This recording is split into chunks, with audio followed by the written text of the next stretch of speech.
Thank you, Reagan. This is the truth I'm standing on. So, yesterday we looked at what Jesus told us 2,000 years ago. But if we go back about another 500 years, we find a king who has a dream. His name was Nebuchadnezzar. And in his dream, he saw what was going to take place because this was what was on his mind. He had conquered, and as we look with basically all kingdoms that have come onto this earth, kingdoms rise and kingdoms fall. So he was interested to know what his accomplishments, how long that would last.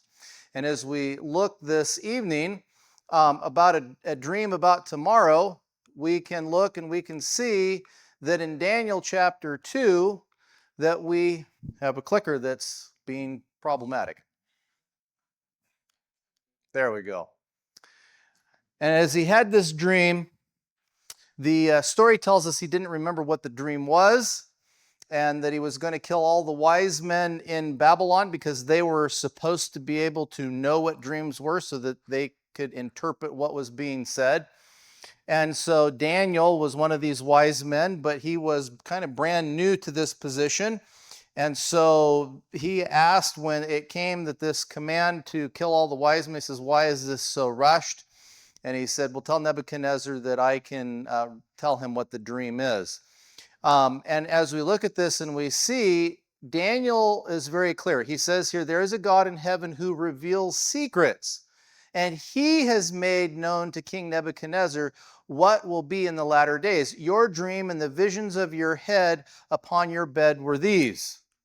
And it goes on to say, as for you, O king, thoughts came to your mind while on your bed about what would come to pass after this, and he who reveals secrets has made known to you what will be. And so as we look and we see that the vision that takes place, or this dream, happened about 604 to 603 BC. In that time frame, because they were reckoning years a little bit differently as to when they started and ended their years. As a matter of fact, a lot of cultures in that part of the world, spring is the beginning of the calendar, not January. And so that's why 604 to 603 BC. But as we go through tonight, there's a parallel set of dreams. One comes in Daniel 7. It's a vision that is given to Daniel. And another comes in Daniel 8 and actually goes forward to the rest, to the end of Daniel in Daniel chapter 12. But its main content is in 8. We'll actually be looking at 9 coming up here. But as we see this here, we're going to run parallel with these dreams because we're going to find out these dreams, these visions actually are together. It's just they come from different perspectives. And so as we look and we see Daniel's visions, and we see here, now it talks about Daniel 2:1, the second year of Nebuchadnezzar's reign. Nebuchadnezzar had dreams and his spirit was so troubled that his sleep left him. So that's the 604 to 603 BC. Then Daniel himself has the first vision in Daniel 7:1.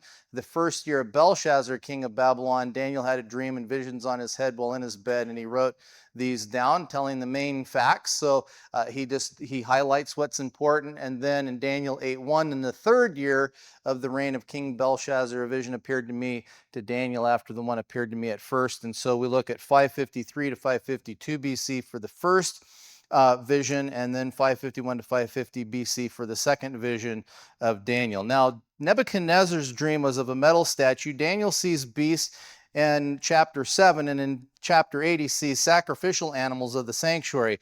This does have an importance. We're not going to dive deeply into that this evening, but as we look at this, we see that there's an importance to this. But as we do see what's here, Daniel 2 and Daniel 7, as well as Daniel 8, help us to see political powers that were to come onto the scene of history. Also in Daniel 7 and 8, there is a little horn that is introduced, and it is persecuting God's people and eventual cleansing of the sanctuary. So we see this as well. We're going to take a look tomorrow night at the length of time that is mentioned in these various visions and dreams that we're going to see about the 1260 days and the 2300 days and understand that these are actually referencing years. But as we look and we see this first part of the vision is Babylon. And in Nebuchadnezzar's dream of this metal statue, he sees that the head is made from what material, as we can see here in the picture? Gold, right? And in Daniel, he sees a lion with wings. And so as we look and we see, when you go back to Daniel chapter 2, Daniel says to Nebuchadnezzar, "O king, you are this head of gold." So this establishes for us that. Coming over to Daniel chapter 7, it's interesting to note that if you look in the symbology of things in Babylon, the lion was a symbol that they had used to represent their kingdom. But we see here in Daniel chapter 2, verses 37 through 38, "You, O king, are the King of kings, for the God of heaven has given you a kingdom, power, strength, and glory." Who gave this to Nebuchadnezzar? Did Nebuchadnezzar give it to himself, or did God play a role? God played a role, right? "And wherever the children of men dwell, or the beasts of the field and the birds of heaven, he has given them into your hand and has made you ruler over them all. You are this head of gold." All right? And then we go to Daniel 7:4. "The first was like a lion and had eagle's wings. I watched till its wings were plucked off, and it was lifted up from the earth, made to stand on 2 feet like a man, and a man's heart was given to it." The significance there, of course, is that Nebuchadnezzar, as he goes through his relationship with Daniel and comes to know more about Daniel's God, that instead of being the cruel, despotic tyrant that he started out, he becomes a king who actually acknowledges the God of heaven as the supreme God. And I expect fully to see Nebuchadnezzar in the kingdom of heaven and be able to ask him questions about, what was that like when you saw Hananiah, Azariah, and Mishael in the fiery furnace? Because there it says he was really angry, but obviously his ideas changed after he had his time of being humbled in Daniel chapter 4. So we look at this and we see that this is important because his descendants after him, immediately after him, did not follow that. As a matter of fact, we look and we see, of course, that Medo-Persia comes on the scene. Real quick, though, Daniel 8, Babylon's not mentioned. Why isn't Babylon mentioned in Daniel 8? Because basically at that point, even though it was in Belshazzar's reign, it was at the end of the Babylonian kingdom. And so the focus of the vision is on the Medo-Persian and Greek empires going forward, as we'll see, into Rome as well. But as we look here and we see this, we see that history fulfills this understanding of who these different kingdoms are represented by, either a metal or by an animal. And so we look and we see that the Medo-Persian Empire is the next one that comes on the scene, 539 through 331 BC, and we see that represented by the arms and chest of silver and by the bear that has 3 ribs in its mouth. These are representative of the territories that the Medo-Persian Empire conquered at that time: Egypt, Lydia, and of course we know that they conquered into where Israel is today. So those areas they were able to conquer as they took Babylon, right? Because Babylon was over Jerusalem. So the reason I mention that is because we might be wondering, well, what about the rest of the world? There's history going on in those places too. There's kingdoms in those places. The thing that's important to recognize is God is focusing on those kingdoms that have a direct relationship with his people. And so we'll see how that moves forward in history and how that actually expands over time. But at this particular time, Babylon had gone, Nebuchadnezzar had conquered Jerusalem, had conquered Judah. That's why Daniel and his 3 friends are in Babylon. We see when Medo-Persia comes on the scene that they are directly involved with God's people. As a matter of fact, tomorrow night we'll look at the fact that it is underneath the Medo-Persians that the 70 years of captivity that is prophesied for Israel comes to its completion, and that then, of course, they are able to go back. The tribe of Judah is able to go back, and the land of Judea is reestablished with not only a governmental structure, but a temple to be able to worship in as well. So we look at this and we see the Medo-Persians here, and that it says that God talks to Nebuchadnezzar in this dream. Daniel relates here, and he says, "But after you shall rise another kingdom inferior to yours, its chest and arms of silver." So what we recognize too is that Babylon is considered a greater kingdom, and that an inferior kingdom comes after it. And we have an identity very clearly in Daniel 7, chapter 7, verse 5. It says, "Suddenly another beast, a second like a bear, it was raised up on one side, had 3 ribs in its mouth between its teeth, and they said to it thus, Arise, devour much flesh."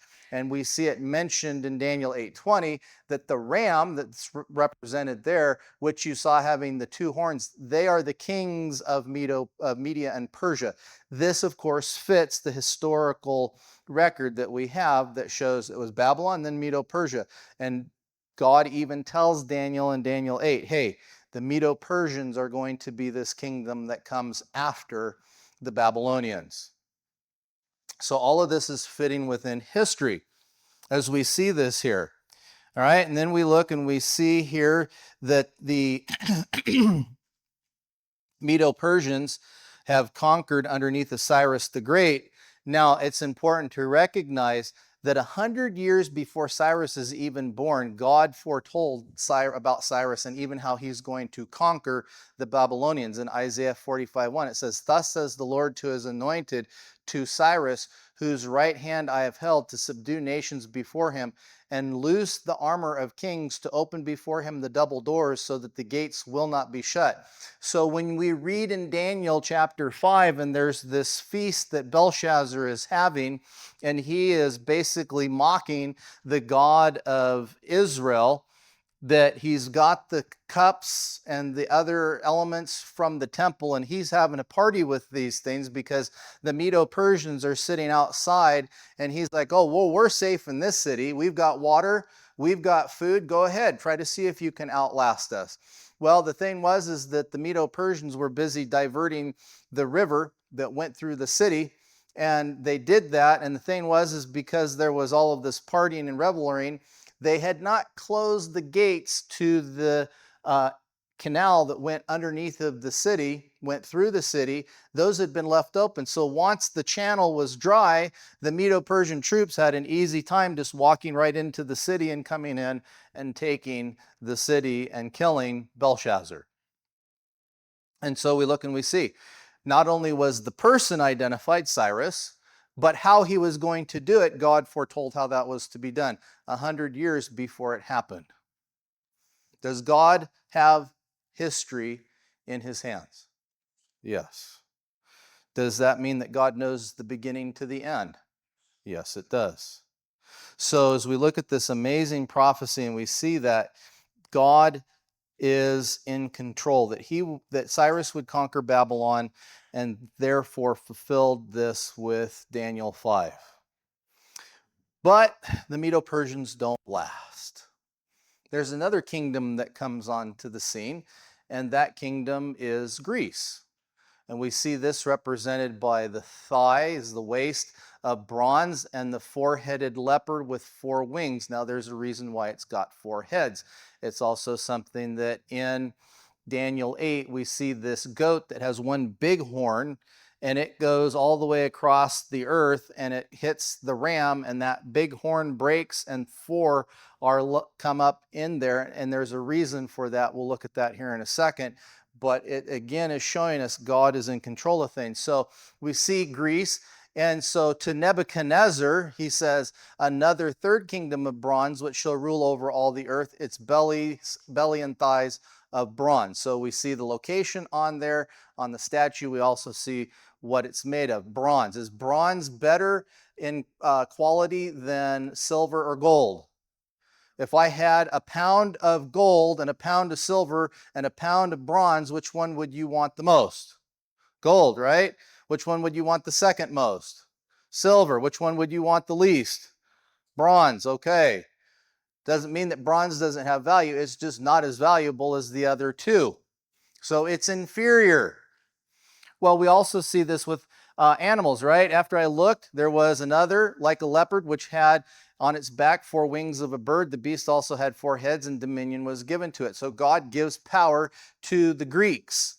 And we see that take place, right? After the Medo-Persians in the Mediterranean and there throughout even into Europe, we see that there is a great influence from Greek culture. As a matter of fact, as we look, who is the first king of united Greece? Alexander the Great. How far does his conquest go? He goes all the way, yes, to India before his troops are like, yeah, this is far enough. We don't need to go any farther. And so they turn around and come back. And of course, Alexander dies on the way back to Greece.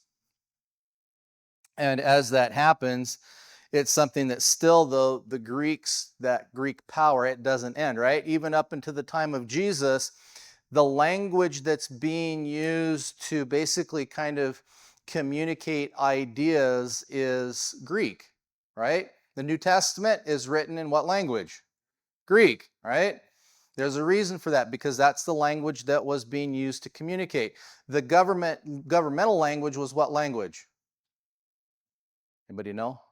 It's the next power we're going to look at. It's Latin, right? Coming from the Romans. But as we look at the time of Jesus, when the Romans are in charge, they're still using Greek to communicate ideas across the empire. It's something that's got some permanence to it. And so as we look and we see, why is that the case? Well, when Alexander dies, does that mean that it came to an end? Well, let's look at Daniel 8 first before we get into this here. But we look and we see the male goat is the kingdom of Greece. God identifies this very clearly to Daniel. The large horn that is in between its eyes is the first king.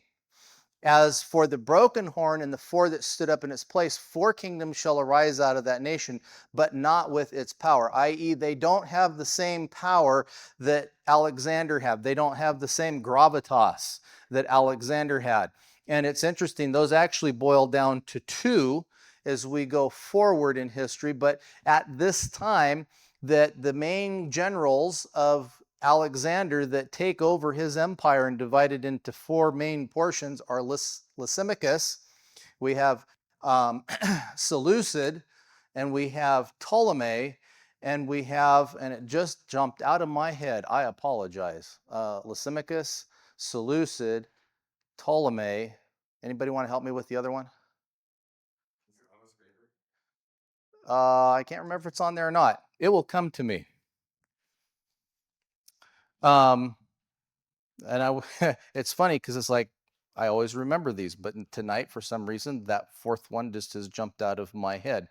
But we look and we see the 2 main kings that end up striving for power are the Seleucid Empire and the Ptolemaic Empire, the north and the south. So as we look here and we see, it is something in which this leopard represents Greece and its divisions that it ends up being broken down into. Why is that significant? Well, because again, we see the influence that Greece has over God's people. As a matter of fact, when Alexander is on his conquest, he stops in Jerusalem. At this point, of course, Daniel has been written, and the high priest there in Jerusalem, Alexander wanted to offer a sacrifice. The high priest shows Alexander the prophecy, and of course, that gives good favor to Alexander. He's encouraged that he is going to be successful. The problem is that he comes to an end because God sets up, God takes down.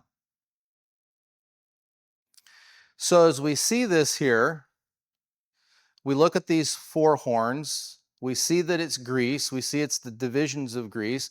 But this isn't where the vision stops. Going back to Daniel chapter 2, we find, of course, there are the legs of iron.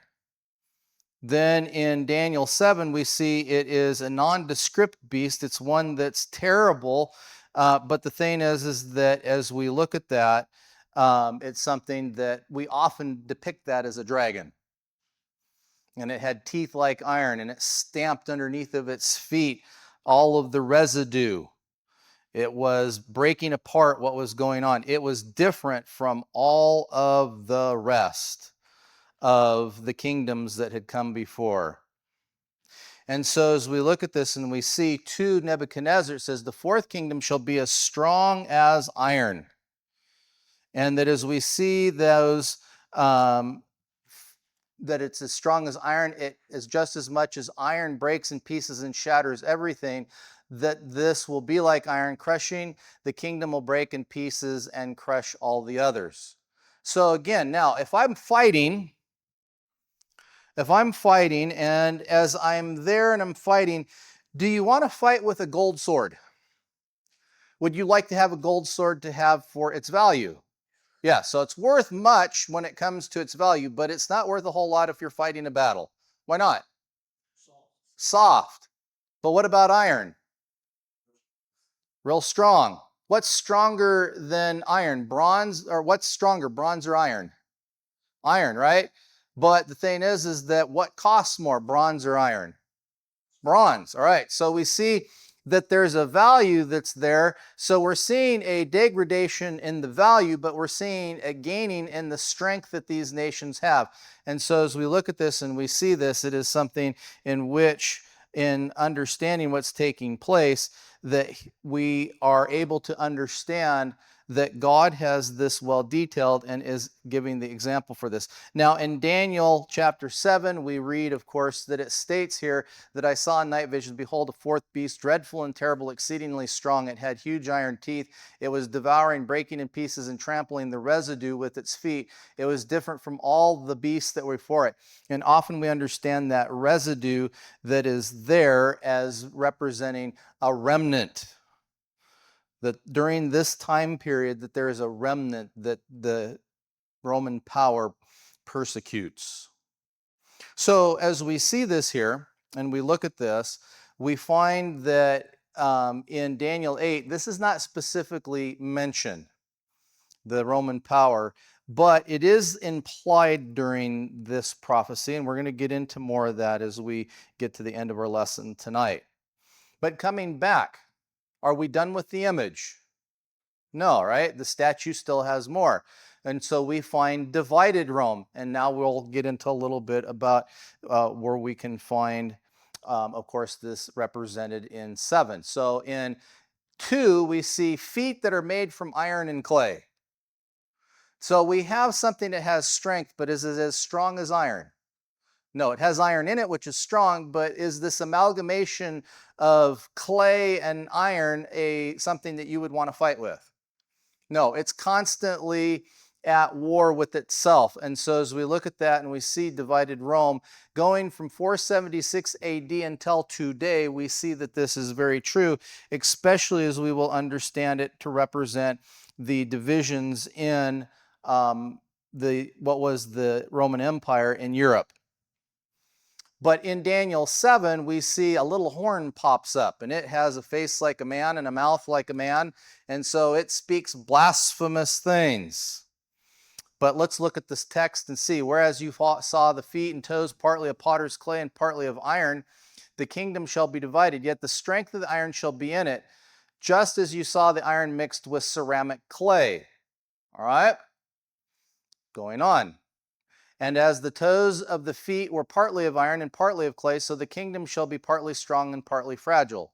If we understand that this is referring to the division of Rome into the different nations of Europe today, is Europe a really united place right now? No. As a matter of fact, they tried to do this, and has it been successful with the European Union? No, right? Recently we had Brexit. Britain said, yeah, we've had enough of this, we're out. The Swiss have never joined.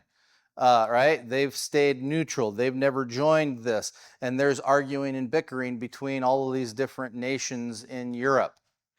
And so we look and we see that that this mixing of iron and clay is a problem. But what is interesting here, it says, they will mingle the seed of men, but they will not adhere one to another, just as iron does not mix with clay. So understanding our history, and two things that Pastor Michael is always on about, history and grammar, okay? And so we look at history. Now, before today, most of the nations in Europe today are what would we call them? Well, secular, but what type of governmental form do they have? They're parliamentary, they're republics, or they're considering themselves to be democracies. But if we go back, say, even 100 or 150 years ago, most of the nations in Europe were what kind of governmental system? Monarchies. Well, if you go back and you look at the time of Queen Victoria, do you recognize that almost all of the royal houses throughout Europe were related to Queen Victoria? And so when you get to this time in the early part of the 20th century, there was a little kind of issue that came up. Does anybody remember what that was called? What happened at the beginning of the 20th century? A little kind of issue amongst all the nations. The 1900s, early 1900s. World War I, okay, early part of the 19th century, or the 20th century, sorry, I think I was saying 19th century, 20th century, we had World War I. What caused World War I to get started? Assassination of Duke Ferdinand. And this launched into all of then these royal houses kind of fighting against each other, because at that point, almost all of these nations were still somewhat governed by a monarchy, and those different monarchies were all related to each other. So the seeds of men were mingled together, but did this stop the argumentation from happening? No. And so we see that taking place back then. Of course, that changed a little bit as we move forward. But again, has that helped to unite the nations of Europe? Has that helped to unite the nations around the world today? Is the United Nations a harmonious place? No, right? So we look and we see that this plays out quite well in history. And as we move forward and we look and we see what is here, that in Daniel chapter 7, it says that this head of this nondescript beast, had 10 horns. And the 10 horns are 10 kings who shall rise from this kingdom. So I've been talking about this. We're going to look at this right here. So that there is a map of Europe, and we can see there a list of the 10 tribes that came up out of Europe. There's the Anglo-Saxon, who are the British today, the Franks, who are the French, the Alemanni, who are the German, the Lombards, who are the Italians, the Burgundies, who are the Swiss, the Visigoths, who are the Spanish, the Suevi, who are the Portuguese. And then it talks about that little horn uprooted 3 horns that were there. These were the Ostrogoths, the Heruli, and the Vandals. Those nations no longer exist. There's no modern correlation to them, but these are the 10 main, what we would call barbarian or Gothic tribes that were in Europe. And the thing is they all wanted to be like Rome. As a matter of fact, this was part of the downfall of Rome, because all of these Gothic tribes started to press in on Rome, and the way that Rome would try to defeat different peoples was, if you can't beat them, have them join you. What's easier to do, be fighting a war, or say, hey, come and be a part of us? And so they would give them the ability to come in and be a part. And this is simplifying this down, but it's something that basically then they get absorbed. And how do we know that they wanted to be like Rome? Well, it's interesting. It's interesting that you asked that question. All right. So what did they call the king of Russia? What was the title? Tsar. All right. What did they call the kings of Germany? Kaiser. What were the emperors of, well, as a matter of fact, the first kind of emperor of Rome, what was his name? Caesar or Kaiser. With the Latin, actually, it's more of a k sound than a s sound. But it's interesting. Czar, Caesar, Kaiser, Caesar. So did they want to be like Rome?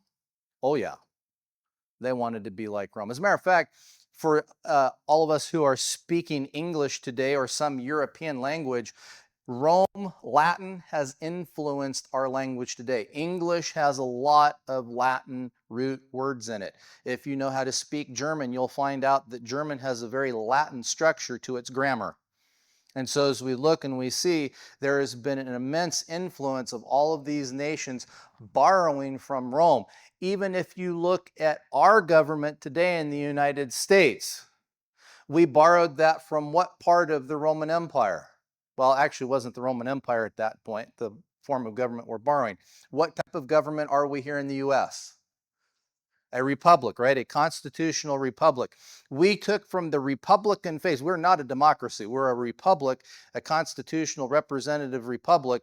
We don't, if we were a true democracy, everything that was going on in Washington, D.C., we would be voting on every single issue.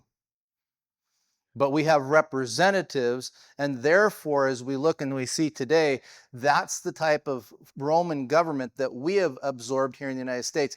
And having visited Rome and having visited Washington, D.C., I can tell you there's a lot of similarities in how we have our buildings built, because we do not have Greek architecture in our capital, we have Roman architecture. Because we're modeling things after Rome, not after Greece, not after the democracies that we see brought to us from the Greek form of government, but from the Roman Republic form of government. So that's important to today, because as we look and we see, there's these 10 tribes. And actually the thing is that as you look at this map, although the United States, we say the United States is a melting pot, right? Okay. But as we look at the United States, where did the United States originate from? Which of these 10 tribes does it originate from? Anglo-Saxon, right? Originally, the colonies were British, right? So there's kind of we're just an offshoot of one of the 10 tribes, which is Britain. But all, as we've moved forward, right, as people were saying, we're a mixture of all of these, right? There's French, there's Germans, there's Italians, maybe not so many Swiss, but there's, some Spanish, some Portuguese. But we see there's a mixture here in the United States of all of these different countries. And that's here in the US. So the United States, Australia, Canada are really just extensions of Western Europe, of this desire to be like the Roman Empire. So we see that's what's taking place in the world today. And this vision ends with the kingdom of God. As a matter of fact, as you see here, we show the feet. We see the rock that is cut without hands. This is what Daniel tells King Nebuchadnezzar. You watched while a stone was cut without hands, which struck the image on its feet of iron and clay and broke them in pieces. Then the iron, the clay, the bronze, the silver, and the gold were crushed together and became like chaff from the summer threshing floors. The wind carried them away so that no trace of them was found, and the stone that struck the image became a great mountain and filled the whole earth. So this stone, which is the kingdom of God, when does it hit the statue? Does it hit at the head, the chest, the waist, the legs? Where does it hit? And as we've looked at that, that's when? Now, all right? So again, should we be expecting, based on what we learned last night and what we are looking at this evening, for the Lord's coming to be taking place very soon? Yes. And so as we look at this and we see this, again, it helps us to understand, is God in control of what's happening in the world around us? Yes. Should we be then worried about what's going on in the world around us? No, not worried. Now, what's our concern? Are we concerned about what's happening in the world? Are the kingdoms of this earth God's kingdoms, or the kingdoms of this earth Satan's kingdoms? Right? If we look at the temptation of Jesus, Satan comes, he says, if you bow down and worship me, I will give to you all of these. And Jesus is like, that's not what I'm here for.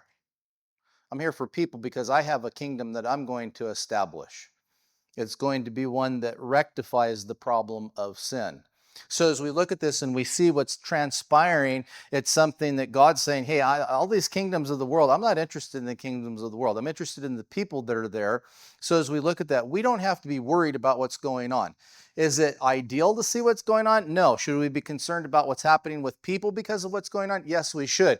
But as far as being worried and fearful of all these other things, God's telling us, look, I've got it all under control. I want you to trust me. And if you trust me, then you will be able to see the new heavens and the new earth. And with that, then all of these things that are concerns to you, because you're one of my children, will be dealt with, will be done away with. I will take care of all of this. Because from the beginning, God's been in control. He's had to allow, and we're going to look at this as we deal with the topic of the great controversy that's been taking place, this war between Christ and Satan, and understanding that this is where God has had to allow Satan to have abilities to show what his government looks like. So what we see in the world today is what government would look like if Satan was in complete control. Is it one that you like? You happy about it? No. God's not happy about it either. But because he is trying to bring about a people who will show that he is the loving God that he is, he's having to allow certain things to happen. That's why bad things happen to good people, is because of sin and because we have free choice. All right, so we were looking here, though, at the image.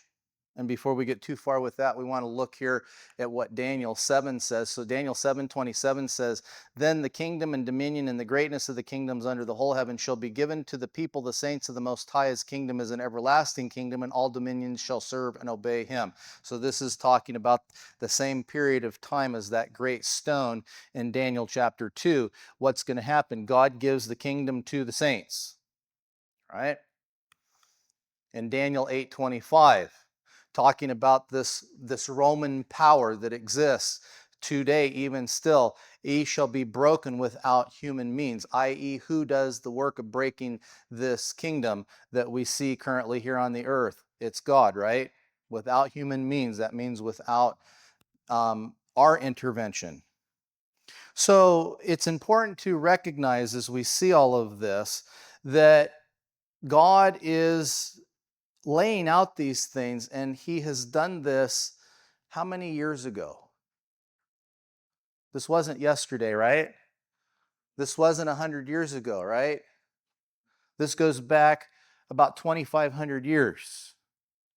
And we can follow this up, all because a king had a dream because he was thinking about, well, what's going to happen in the future? And God saw that Nebuchadnezzar had a heart that he could work with. And trust me, if you read the story of Nebuchadnezzar and Daniel, you see it wasn't something that happened overnight. As a matter of fact, Daniel is a young man when this gets started. Daniel is, by the time Nebuchadnezzar gets things straightened out, and eventually, of course, when Daniel dies, he's in like his 80s. Decades have gone by since he was taken captive and marched out of Jerusalem. And again, as we look at this, to understand that the reason why we don't see other nations brought into play, like, say, the Chinese, isn't because the Chinese people aren't important. It's because the Chinese people weren't involved directly with God's people. You don't find some of these kingdoms that were down in Africa and mentioned. Why? Because they're not directly involved with God's people at that time. Who's involved directly with God's people? The Babylonians, the Medo-Persians, the Greeks, the Romans. Has that expanded over time? Do these countries grow in the scope of their the influence they have? Yeah, they do. So as we look today, as we see, if the United States is kind of an offshoot of all of these different European powers, which are a part of these iron and clay feet and these 10 horns, what kind of scope does the United States have in influencing the world today? Huge, right? As a matter of fact, we're seeing things taking place right now that are showing that the United States, how much power is there? Oh, well, if you don't want to do business with us, that's okay, right? We'll put tariffs on things. If you don't want to play along, well, we won't give you any funding. We won't send you any aid. So what do the nations do? Oh, well, okay, whatever you want, we'll follow along. And we see some of those things. We're actually going to look at the United States in prophecy. We're going to do that next week. But this week, as we look at things, we're trying to understand that God is in control of everything that we see. So that as we see what's happening, as we look and we understand what's happening in this world, that there is a controversy taking place between Christ and Satan, between the powers of good and God and the powers of Satan and evil. So as we look at that this evening, as we come to an end of our time together, let's just bow our heads for a word of prayer. Great Heavenly Father, we just thank you that we have this time together. Pray that we would be able to come together tomorrow night to be able to learn about this great controversy and understand what that means. Ask that you give us safety as we return home, and ask this humbly in Jesus' name. Amen. If you could take a moment to fill out that little card and answer those questions. And we do happen to have a couple minutes, so if you have a question or two, raise your hand, and I'll see what we can do about answering any questions you may have. I'll even put on my glasses so that I look more academic.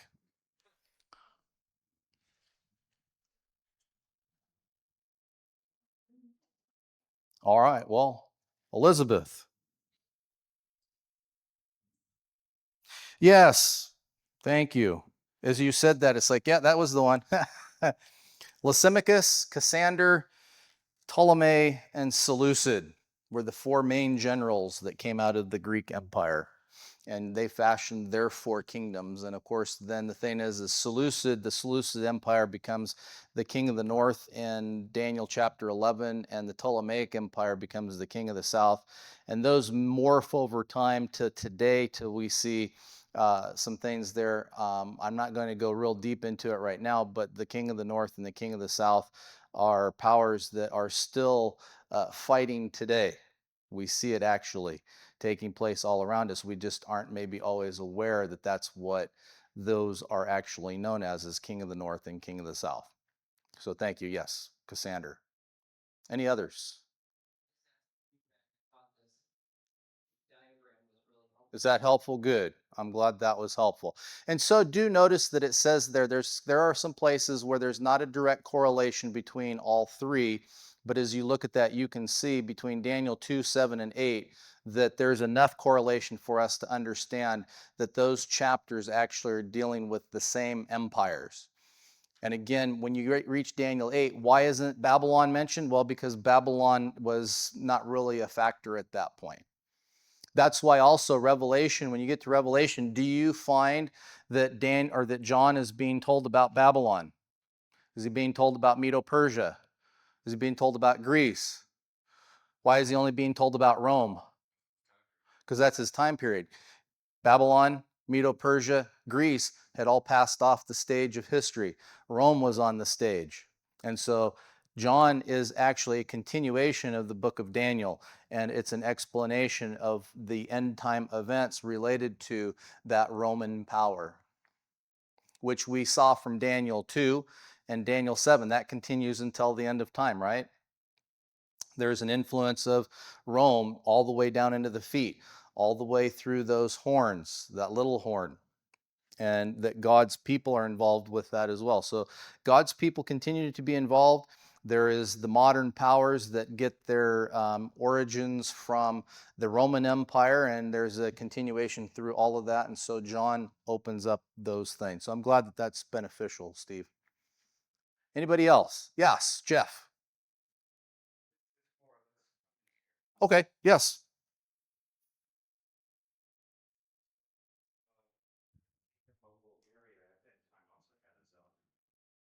Yeah. And so it wasn't just the ones that I mentioned. A lot of the kingdoms in Europe, they all were wanting to have some sort of connection to the Roman Empire. As a matter of fact, another one that didn't mention is that in Germany, predominantly in Germany, we have the Holy Roman Empire, right? And so there was a constant desire to try to rebuild the Roman Empire. In this case, it was something that it's in Germany, and what's modern day Germany, and it's this power that is being designated as the Holy Roman Empire. The funny thing is it wasn't Roman and it wasn't holy. And I don't even know if you could consider it so much an empire, but it did have an influence. But we see there is a lot that's taking place. As a matter of fact, we go to what would be modern day France. And of course, one of the great kings that comes onto the stage that's there, and then, kind of part of this Holy Roman Empire getting started is that the Emperor Charlemagne, right? Charles the Great. And so as we look at that and we look at these different powers that come into play, this is something that's significant. So yes, Jeff, thank you for that. That's good. Yes.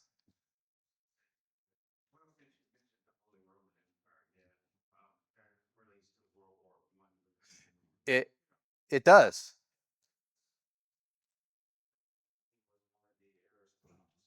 Yes.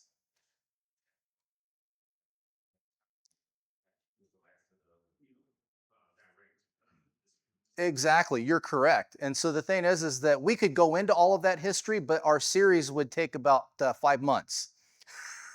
And so, unless you're wanting to come every night except for Monday for 5 months, we're trying to condense it. But you're correct that that's the thing. So that's why I say history is important, because this has an impact on what is going on in today. And again, when it came to World War I, being a great example of how much that was being influenced by some of these things that we're looking at here in prophecy.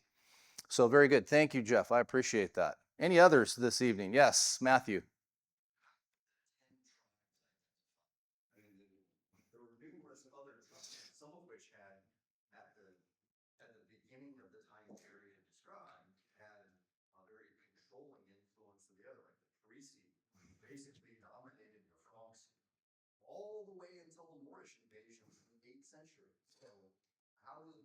Some of it's back.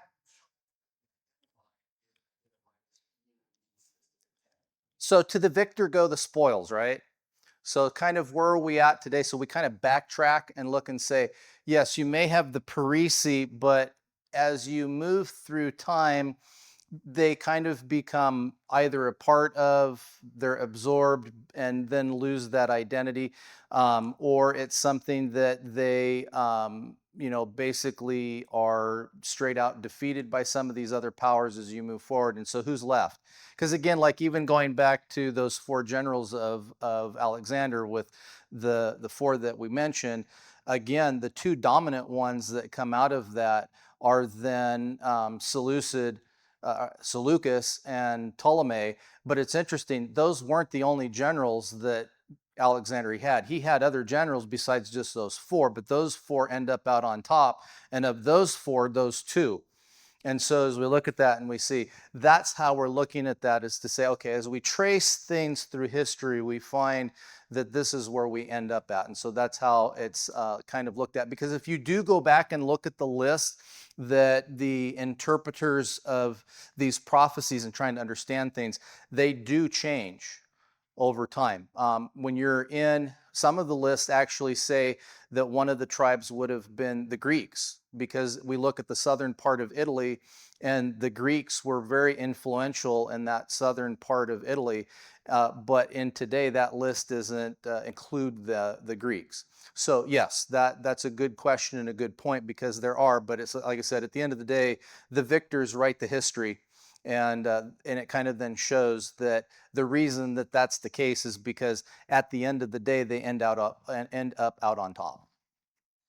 All right. I think we're kind of up on our time. Thank you very much this evening. If you do have other questions, feel free to bring them. We'll do what we can to answer those. And again, tomorrow we will meet here at what time? 7. All right. Did you learn something tonight? Yes. All right. Is your brain full? No. Okay, so Chet can stay a little bit longer. We'll fill his brain up a little bit more. The rest of you are able to go home. And again, Steve, thank you very much for your commentary on things and being able to give some helpful information that was helpful to you. We will see everyone tomorrow night. God bless.